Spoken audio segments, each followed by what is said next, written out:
Hey YouTube, Puff and Snuff here. Ian checking in again. If the surroundings look familiar, I'm recording this hot on the heels of that last train wreck of a video.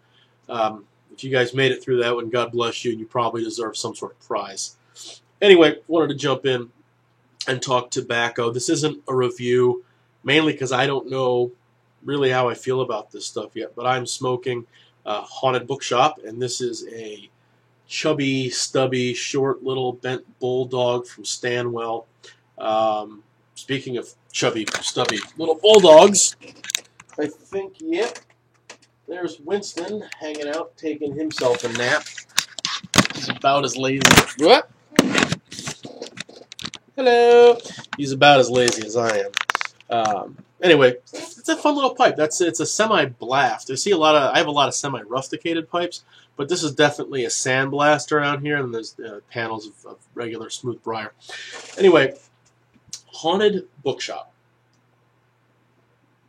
So, it's a burley blend, that's obvious. And I guess I should make the disclaimer that most of what I smoke is a straight Virginia, a Virginia Perique, or kind of a Latakia-based blend. I have to be in a certain mood for burley, but when I am in the mood for burley, I love burley. And so I thought this would really hit the spot. I have smoked this before. This is not my first time through this. This particular tin, I'm about 3/4 of the way through.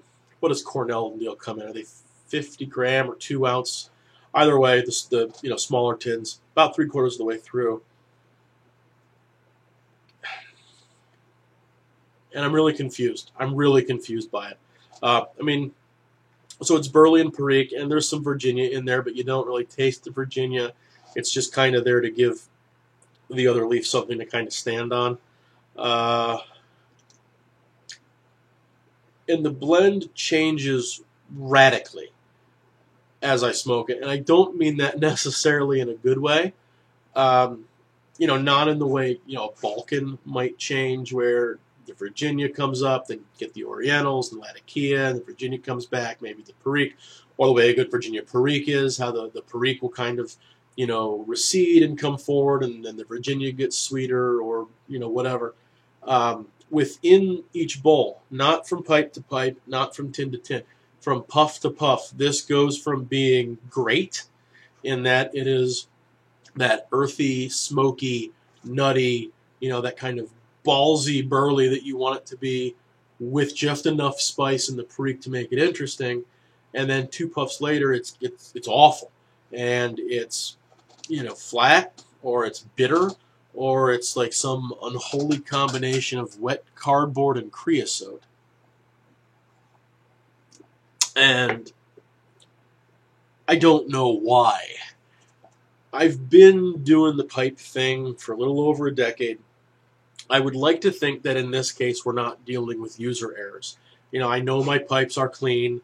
I would like to think by now that these kind of cross between ribbon and cube cut blends, that I know how to pack them, how to light them, how to smoke them, how to keep the pace and temperature where it needs to be. And even with all of that, I can't make heads or tails of this. Right now I'm kind of, when I started this video, it was really unpleasant. But now we're kind of getting back to that flavor I would have hoped to get out of this. And I'm sure by the time I close out here, it's going to be right back to that just acrid blah.